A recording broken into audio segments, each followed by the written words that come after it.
सबसे पहले मैं धर्मेंद्र प्रधान जी से आग्रह करता हूं कि श्री सिरसा जी को भारतीय जनता पार्टी की सदस्यता की पर्ची देकर उनको भारतीय जनता पार्टी में इनका स्वागत करें।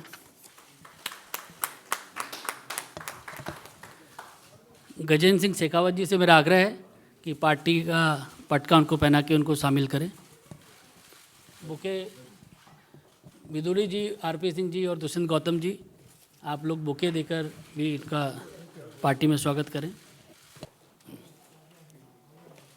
मेरा आदरणीय सिरसा जी से आग्रह है कि मीडिया के साथियों को संबोधित करें। धन्यवाद। मैं सबसे पहले भारतीय जनता पार्टी के नेशनल प्रेसिडेंट श्री जेपी नड्डा जी, देश के गृह मंत्री श्री अमित शाह जी, उनका तहे दिल से धन्यवाद करता हूं जिन्होंने अभी मुझे पार्टी में ज्वाइन कराया, मुझे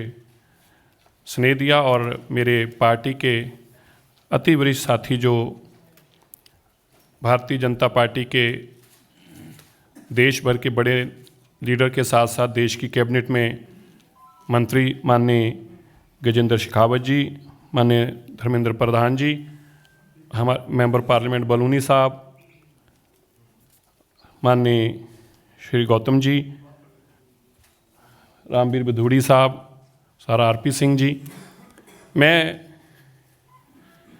दिल्ली सिख गुरुद्वारा मैनेजमेंट कमेटी के माध्यम से देश भर में, दुनिया भर में मानवता की सेवा, देश की सेवा और हमारे पंथ की सेवा हर उस जगह पर जहाँ पे भी हमारी इस कम्युनिटी को ज़रूरत पड़ी, हमने वो पूरे देश के अंदर जाके अपने लोगों की आवाज़ को बुलंद किया। मैनू इस गल का बड़ा फकर आ कि मैनू इस देश की राजधानी के अंदर 2 बार दिल्ली के लोगों ने MLA भी बना के भेजा और दिल्ली तो ही मैनू दिल्ली सिख गुरुद्वारा मैनेजमेंट कमेटी के मैंबर के रूप अंदर, जनरल सकत्तर के रूप अंदर और फिर प्रधान के रूप अंदर सेवा करने का मौका मिला। इस दौरान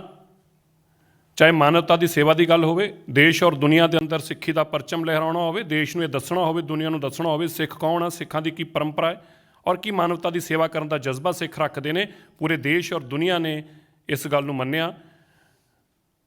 और देश और दुनिया के अंदर ये मानवता की सेवा की एक नवी मिसाल कायम की, जिसकी बाद च देश के प्रधानमंत्री ने भी ट्वीट करके और दिल्ली की पुलिस ने भी सारे गुरु घरां की आराधना करते हुए धन्यवाद किया। अज श्रोमणी अकाली दल के लंबे समय तक भारतीय जनता पार्टी के नाल अलायंस पार्टनर रूप च रहे और देश के अंदर जदों भी कोई सिख मुद्दा, कोई पंजाबीयत की गल का मसला खड़ा हुंदा सी तो साडी भाईचारक सांझ जिहड़ी सी जिस पार्टी नाल सी उहदे माध्यम तो हमेशा ही इस लड़ाई नूं लड़दे आए। पर अज जो साडे देश के अंदर सिख ने, वो भावें कन्याकुमारी तो लैके कश्मीर तक होण, हरेक दे बहुत सारे मुद्दे खड़े ने और उन्हां मुद्दिआं दे हल दे वास्ते जदों असीं किसी की आवाज़ बुलंद करदे को आवाज़ चुकदे हां तो सब तो पहलां जरूरत पैंदी आ वो सरकार दी जिहड़े मसले हल कर सकदी आ। मैं अज क्योंकि हमेशा ही सिख मुद्दों के उत्ते अपनी आवाज़ नूं बुलंद रखिया है, मैं जदों देश के गृह मंत्री श्री अमित शाह जी नूं देश भर के सिखां के कुछ मसलों के उत्ते गलबात की, मैनूं इस गल की बड़ी प्रसन्नता हुई, बड़ी खुशी हुई कि ना केवल उन्होंने बल्कि उन्होंने देश के प्रधानमंत्री नाल भी गल करा के इस गल नूं कहा कि मैं ये सारे मसले असीं हल करना चाहुंदे हां। असीं चाहुंदे हां कि जिहड़ी साडी सब तो देश का गौरवमयी कौम आ सिख कौम, जिस दे उत्ते पूरी दुनिया नूं माण आ, सानूं भी माण आ, इन्हां दा हर मसला हल होना चाहिए। और मैं अज सब तो पहला दिल्ली सिख गुरुद्वारा मैनेजमेंट कमेटी तो अपने आप नूं मुक्त किया क्योंकि उत्थे भी मैनूं बहुत माण मिलिया और मैं नहीं चाहुंदा सी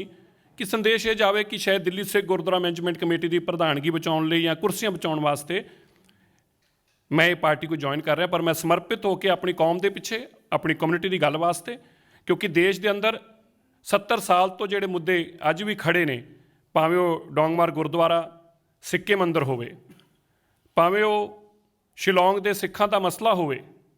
ਜਾਂ ਸ਼੍ਰੀਨਗਰ ਦੇ ਕਸ਼ਮੀਰ ਦੇ ਜੰਮੂ ਕਸ਼ਮੀਰ ਦੇ ਸਿੱਖਾਂ ਦਾ ਮਸਲਾ ਹੋਵੇ, ਜਿੱਥੇ ਉਹਨਾਂ ਨੂੰ ਅੱਜ ਤੱਕ ਨੌਕਰੀਆਂ 'ਚ ਰਿਜ਼ਰਵੇਸ਼ਨ ਨਹੀਂ ਮਿਲੇ, ਉਹਨਾਂ ਦੇ ਹੱਕ ਨਹੀਂ ਮਿਲੇ, ਜਾਂ ਮੱਧ ਪ੍ਰਦੇਸ਼ ਦੇ ਅੰਦਰ ਸਿਕਲੀਗਰ ਸਿੱਖਾਂ ਦਾ ਮਸਲਾ ਹੋਵੇ, ਜਾਂ ਅਸਾਮ ਦੇ ਅਸਾਮੀ ਸਿੱਖਾਂ ਦਾ ਮਸਲਾ ਹੋਵੇ, ਜਾਂ ਗੁਰੂ ਤੇਗ ਬਹਾਦਰ ਸਾਹਿਬ ਜੀ ਮਹਾਰਾਜ ਔਰ ਗੁਰੂ ਨਾਨਕ ਦੇਵ ਪਾਤਸ਼ਾਹ ਜੀ ਦੇ ਵੱਡੇ ਸਮਾਗਮ ਕਰਕੇ ਦੇਸ਼ ਔਰ ਦੁਨੀਆ ਨੂੰ ਉਹਨਾਂ ਦੀ ਸੋਚ ਔਰ ਉਹਨਾਂ ਦੀ ਮਾਨਵਤਾ ਦੇ ਪ੍ਰਤੀ ਸੇਵਾਵਾਂ ਦੀ ਜਾਣਕਾਰੀ ਦੇਣੀ ਹੋਵੇ। ਮੈਂ ਇਹ ਸਾਰੀਆਂ ਗੱਲਾਂ, ਔਰ ਮੈਂ ਖਾਸ ਤੌਰ 'ਤੇ ਅੱਜ ਗੱਲ ਜ਼ਰੂਰ ਹੋਰ ਯਾਦ ਕਰਾਉਣਾ ਚਾਹੁੰਦਾ, ਜਦੋਂ ਮੈਂ ਇਹਨਾਂ ਸਾਰੀਆਂ ਗੱਲਾਂ ਦੇ ਨਾਲ ਨਾਲ ਸਾਡੀ ਕੌਮ ਦੇ ਵਾਸਤੇ ਅੱਗੇ ਵਧਣ ਵਾਸਤੇ ਸਿੱਖਿਆ ਬਹੁਤ ਜ਼ਰੂਰੀ ਆ। ਜਦੋਂ ਮੈਂ ਦੇਸ਼ ਦੇ ਪ੍ਰਧਾਨ ਮੰਤਰੀ ਜੀ ਨੂੰ ਔਰ ਗ੍ਰਹਿ ਮੰਤਰੀ ਜੀ ਨੂੰ ਇੱਕ ਗੱਲ ਕਹੀ, 70 ਸਾਲ ਹੋ ਗਏ ਦੇਸ਼ ਦੇ ਅੰਦਰ, ਦੇਸ਼ ਦੀ ਆਜ਼ਾਦੀ ਤੋਂ ਲੈ ਕੇ ਹੁਣ ਤੱਕ ਜਿੰਨਾ ਵੱਡਾ ਸਿੱਖਾਂ ਦਾ ਯੋਗਦਾਨ ਆ, ਮੈਂ ਸਾਰਿਆਂ ਦਾ, ਪਰ ਮੈਂ ਜ਼ਰੂਰ ਕਹਿ ਸਕਦਾ ਕਿਉਂਕਿ ਮੈਂ ਉਸ ਕਮਿਊਨਿਟੀ ਨੂੰ ਬਿਲੋਂਗ ਕਰਦਾ, ਮੈਨੂੰ ਫਕਰ ਹੈ ਇਸ ਗੱਲ ਦਾ। ਪਰ ਅੱਜ ਤੱਕ ਵੀ ਉਹਨਾਂ ਦੇ ਵਾਸਤੇ ਦਿੱਲੀ ਦੀ ਦੇਸ਼ ਦੀ ਰਾਜਧਾਨੀ ਹੈ। ਇਸ ਰਾਜਧਾਨੀ 'ਤੇ ਬਾਬਾ ਬੰਦਾ ਸਿੰਘ ਬਹਾਦਰ ਤੋਂ ਸ਼ਹਾਦਤ ਹੋਈ, ਜਿਸ ਰਾਜਧਾਨੀ 'ਚ ਜਿਸ ਰਾਜਧਾਨੀ 'ਚ ਗੁਰੂ ਤੇਗ ਬਹਾਦਰ ਸਾਹਿਬ ਮਹਾਰਾਜ ਜੀ ਦੀ ਸ਼ਹਾਦਤ ਹੋਈ, ਔਰ ਉਸੇ ਹੀ ਰਾਜਧਾਨੀ ਦੇ ਉੱਤੇ ਕਿਸੇ ਵੇਲੇ ਬਾਬਾ ਬਘੇਲ ਸਿੰਘ ਜੀ ਨੇ, ਬਾਬਾ ਜੱਸਾ ਸਿੰਘ ਆਹਲੂਵਾਲੀਆ ਔਰ ਬਾਬਾ ਜੱਸਾ ਸਿੰਘ ਰਾਮਗੜ੍ਹੀ ਨੇ ਆਪਣਾ ਪਰਚਮ ਲਹਿਰਾਇਆ ਸੀ। ਉਸ ਰਾਜਧਾਨੀ ਦੇ ਅੰਦਰ ਅੱਜ ਤੱਕ ਵੀ ਦਿੱਲੀ ਦੇ ਲੋਕਾਂ ਸਿੱਖਾਂ ਦੇ ਵਾਸਤੇ ਇੱਕ ਯੂਨੀਵਰਸਿਟੀ ਅਸੀਂ 70 ਸਾਲ 'ਚ ਨਹੀਂ ਬਣਾ ਸਕੇ। ਮੈਨੂੰ ਲੱਗਦਾ ਕਿ ਸਾਡੀ ਆਪਣੀ ਲੀਡਰਸ਼ਿਪ ਦੀ ਕਮੀ ਆ, ਸਾਡੀ ਕਮਜ਼ੋਰੀ ਆ। ਕਿਆ ਮਸਲੇ ਹੁਣ ਦੇਸ਼ ਦੇ ਸਰਹੱਦਾਂ 'ਤੇ ਲੜਨ ਵਾਲੇ ਅਸੀਂ ਲੋਕ ਹੋਈ, ਔਰ ਉਹ ਮਸਲੇ ਸਾਡੇ ਤੋਂ ਹੱਲ ਨਾ ਹੋਣ। ਮੈਂ ਜਿਸ ਵਚਨਬੱਧਤਾ ਦੇ ਨਾਲ ਦੇਸ਼ ਦੇ ਗ੍ਰਹਿ ਮੰਤਰੀ ਜੀ ਨਾਲ ਗੱਲ ਕਰਕੇ ਔਰ ਪ੍ਰਧਾਨ ਮੰਤਰੀ ਜੀ ਨਾਲ ਮੈਂ ਇਹ ਪਾਰਟੀ ਨੂੰ ਜੁਆਇਨ ਕੀਤਾ, ਉਹਦਾ ਇੱਕ ਮਕਸਦ ਆ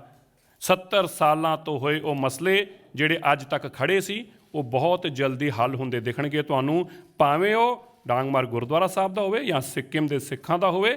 ਜਾਂ ਗਿਆਨ ਗੋਦੜੀ ਦੇ ਗੁਰੂ ਘਰ ਦਾ ਮਸਲਾ ਹੋਵੇ। ਇਹ ਜਿੰਨੇ ਵੀ ਮਸਲੇ ਨੇ, ਕੁਝ ਆਉਣ ਵਾਲੇ ਕੁਝ ਦਿਨਾਂ ਦੇ ਅੰਦਰ ਅੰਦਰ ਹੀ ਤੁਹਾਨੂੰ ਇਹ ਸਾਰੇ ਮਸਲੇ ਹੱਲ ਹੁੰਦੇ ਦਿਖਣਗੇ। ਮੈਂ ਫਿਰ ਤੋਂ ਬਹੁਤ ਬਹੁਤ ਧੰਨਵਾਦ ਕਰਦਾ ਆਪਣੇ ਸਾਰੇ ਹੀ ਸਾਥੀਆਂ ਦਾ, ਜਿਨ੍ਹਾਂ ਨੇ ਹਰ ਮੌਕੇ 'ਤੇ ਮੇਰਾ ਸਾਥ ਦਿੱਤਾ ਹੈ,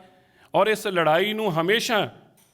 ਜਿੱਤਣ ਵਾਸਤੇ ਔਰ ਇਸ ਲੜਾਈ ਦੇ ਅੰਦਰ ਹਮੇਸ਼ਾ ਫਤਿਹ ਵਾਸਤੇ ਮੈਂ ਆਪਣੇ ਮਾਲਕ ਧੰਨ ਧੰਨ ਸਾਹਿਬ ਸ਼੍ਰੀ ਗੁਰੂ ਗ੍ਰੰਥ ਸਾਹਿਬ ਮਹਾਰਾਜ ਜੀ ਦਾ ਧੰਨਵਾਦ ਕਰਦਾ। ਗੁਰੂ ਤੇਗ ਬਹਾਦਰ ਸਾਹਿਬ ਜੀ ਦੇ ਦਰ ਤੋਂ ਸਾਨੂੰ ਬਹੁਤ ਕੁਝ ਮਿਲਿਆ ਹੈ, ਉਸ ਮਾਲਕ ਦੇ ਦਰ ਦਾ ਧੰਨਵਾਦ ਕਰਦਾ। ਇੱਕ ਵਚਨਬੱਧਤਾ ਕਰਦਾ ਹੈ ਕਿ ਜਿੰਨੀ ਸ਼ਿੱਦਤ ਦੇ ਨਾਲ ਅਸੀਂ ਦਿੱਲੀ ਸਿੱਖ ਗੁਰਦੁਆਰਾ ਮੈਨੇਜਮੈਂਟ ਕਮੇਟੀ 'ਚ ਰਹਿ ਕੇ ਆਪਣੀ ਕੌਮ ਦੀ ਗੱਲ ਕੀਤੀ, ਅੱਜ ਇਸ ਵੱਡੀ ਦੇਸ਼ ਦੀ ਸਰਕਾਰ ਦੇ ਮਾਧਿਅਮ ਤੋਂ, ਖਾਸ ਤੌਰ 'ਤੇ ਜਦੋਂ ਦੇਸ਼ ਦੇ ਗ੍ਰਹਿ ਮੰਤਰੀ ਔਰ ਪ੍ਰਧਾਨ ਮੰਤਰੀ ਜੀ ਔਰ ਦੇਸ਼ ਦੇ ਵੱਡੇ ਵਜ਼ੀਰ ਤੁਹਾਡੀ, ਉਹਨਾਂ ਜੋ ਤੁਹਾਡੇ ਸੋਚ ਹੋਵੇ, ਜੋ ਤੁਹਾਡੀ ਮੰਗ ਹੋਵੇ, ਜੋ ਤੁਹਾਡੇ ਕੌਮ ਦੇ ਮਸਲੇ ਹੋ, ਉਹਨੂੰ ਹੱਲ ਕਰਨ ਨੂੰ ਬੈਠੇ ਹੋਣ, ਤਾਂ ਮੈਂ ਜ਼ਰੂਰ ਕਹਿ ਸਕਦਾ ਹਾਂ ਜਿੰਨੀ ਕੁ ਅੱਗੇ ਸ਼ਿੱਦਤ ਨਾਲ ਲੜ ਰਹੇ ਸੀ, ਜਿੰਨੀ ਕੁ ਸ਼ਿੱਦਤ ਨਾਲ ਮਸਲਿਆਂ ਲਈ ਖੜ੍ਹੇ ਹੁੰਦੇ ਸੀ, ਉਸ ਤੋਂ 10 ਗੁਣਾ ਤਾਕਤ ਦੇ ਨਾਲ ਆਪਣੀ ਕੌਮ ਦੇ ਮਸਲੇ ਹੱਲ ਕਰਨ ਵਾਸਤੇ ਅਸੀਂ ਖੜ੍ਹੇ ਹੋਵਾਂਗੇ। ਮੈਂ ਫਿਰ ਤੋਂ ਸਭ ਦਾ ਧੰਨਵਾਦ ਕਰਦਾ, ਦੇਸ਼ ਦੇ ਪ੍ਰਧਾਨ ਮੰਤਰੀ ਦਾ ਧੰਨਵਾਦ ਕਰਦਾ, ਦੇਸ਼ ਦੇ ਗ੍ਰਹਿ ਮੰਤਰੀ ਜੀ ਦਾ, ਪਾਰਟੀ ਦੇ ਨੈਸ਼ਨਲ ਪ੍ਰੈਜ਼ੀਡੈਂਟ ਸਾਹਿਬ ਦਾ, ਔਰ ਮੇਰੇ ਨਾਲ ਬੈਠੇ ਹੋਏ ਸਾਰੇ ਹੀ ਦੇਸ਼ ਦੇ ਵੱਡੇ ਵਜ਼ੀਰਾਂ ਦਾ ਵੀ ਮੈਂ ਬਹੁਤ ਬਹੁਤ ਦਿਲ ਦੀਆਂ ਗਹਿਰਾਈਆਂ 'ਚ ਧੰਨਵਾਦ ਕਰਦਾ। ਮੀਡੀਆ ਦੇ ਸਾਰੇ ਬੰਦਿਆਂ ਦਾ ਧੰਨਵਾਦ ਕਰਦਾ, ਔਰ ਮੈਂ ਇਹ ਵੀ ਜ਼ਰੂਰ ਸਭ ਨੂੰ ਇੱਕ ਜਾਣਕਾਰੀ ਜ਼ਰੂਰ ਦੇਣਾ ਚਾਹੁੰਦਾ ਕਿ ਜੋ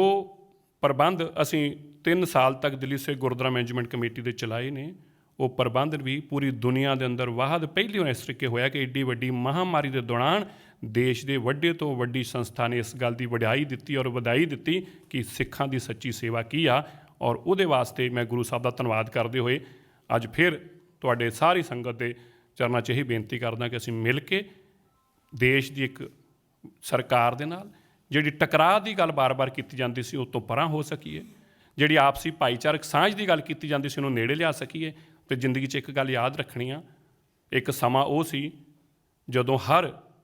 ਦਿੱਲੀ ਦਾ ਹੋਵੇ ਜਾਂ ਦੇਸ਼ ਦੀ ਨਾਰਥ ਇੰਡੀਆ ਦੀ ਅਗਰ ਖਾਸ ਤੌਰ 'ਤੇ ਗੱਲ ਕਰਾਂ, ਹਿੰਦੂ ਪਰਿਵਾਰ ਆਪਣੇ ਵੱਡੇ ਬੱਚੇ ਨੂੰ ਸਿੱਖ ਬਣਾਉਂਦਾ ਸੀ। ਇਸ ਪਰੰਪਰਾ ਨੂੰ ਸਾਡੇ ਕੁਝ ਸਿਆਸੀ ਲੋਕਾਂ ਨੇ ਆਪਣੀ ਸਿਆਸੀ ਲੋੜਾਂ ਦੇ ਅੰਦਰ ਇਸ ਨੂੰ ਖਤਮ ਕਰ ਦਿੱਤਾ। ਅਸੀਂ ਆਪਸੀ ਭਾਈਚਾਰਕ ਸਾਂਝ ਨੂੰ ਦੁਬਾਰਾ ਉੱਥੇ ਲੈ ਕੇ ਖੜ੍ਹਾ ਕਰਨਾ ਔਰ ਇਸ ਸੁਨਹਿਰੀ ਮੁਲਕ ਦੇ ਅੰਦਰ ਸੁਨਹਿਰੀ ਤਰੀਕੇ ਨਾਲ ਅਸੀਂ ਚਮਕੀਏ, ਉਹਦੇ ਵਾਸਤੇ ਅਸੀਂ ਇਕਜੁੱਟ ਹੋ ਕੇ ਕੰਮ ਕਰਾਂਗੇ। ਵਾਹਿਗੁਰੂ ਜੀ ਕਾ ਖਾਲਸਾ, वाहिगुरु जी की फतेह। धर्मेंद्र प्रधान जी से मेरा आग्रह है कि इस अवसर पर अपना उद्बोधन करें। मित्रों, आज हमारी पार्टी के लिए एक शुभ दिन है। भारतीय जनता पार्टी में आदरणीय सिरसा जी का ज्वाइन करना पार्टी की संगठन को, पार्टी की जनाधार को मजबूती देगा। ऐसे ही सिरसा जी हमारे साथ थे ही, लंबे समय से हम लोग काम करते आए हैं और मैं आज व्यक्तिगत रूप में सिरसा जी की एक हमारी पार्टी में ज्वाइनिंग करने का तो एक आनंद है ही, लेकिन उन्होंने एक नई मिसाल खड़ा किया है। सिरसा जी अभी तक गुरुद्वारा प्रबंधक कमेटी के दिल्ली के अध्यक्ष भी होते थे। अभी मैंने उनको जैसे सहज पूछा कि सिरसा जी आप तो अध्यक्ष हैं, बोले कि मैं जब आज एक फॉर्मली भारतीय जनता पार्टी में ज्वाइन कर रहा हूँ, नैतिकता के आधार पे मैं उचित माना प्रबंधक कमेटी की जिम्मेवारी से मुक्त होकर प्रत्यक्ष भारतीय जनता पार्टी में योगदान करूं। मित्रों, ये एक अच्छी मिसाल है। अभी अभी सिरसा जी यहाँ आप लोगों के पास फॉर्मली सदस्यता लेने के लिए आने की पहले भारतीय जनता पार्टी की राष्ट्रीय अध्यक्ष माननीय जगत प्रकाश नड्डा जी और हम सभी के नेता देश की यशस्वी गृह मंत्री माननीय अमित शाह जी का शुभेच्छा लेते हुए, उनकी स्नेह लेते हुए आज ज्वाइन किए हैं। मैं सिरसा जी को और इस घड़ी में